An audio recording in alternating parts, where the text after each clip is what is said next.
पहले जैसे अब ना भलाई चलता।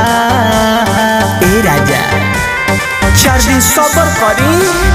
पहले जैसे अब ना भलाई चलता। तनी हट के सूती देहिया के दवाई चलता। जवन जही सैया ओही के दवाई चलता। तनिको न सैया ढीला हाई चलता। मान जाए ना। तनी हट के सूती देहिया के दवाई चलता। जवन जही सैया ओही के दवाई चलता।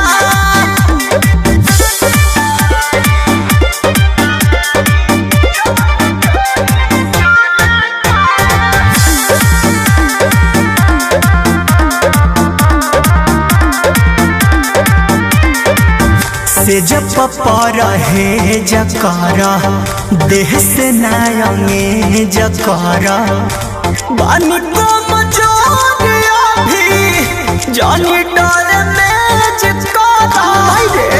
कहाँ जाए रे। से जब पर है जकर देह से नायंगे जकर बानी को मचोरिया भी जानी बात बुझता रे कमाई गलता। तनी हट के सूती देहिया के दवाई चलता। जवन जही सैया ओही के दवाई चलता। कपसूल खातनी राजा।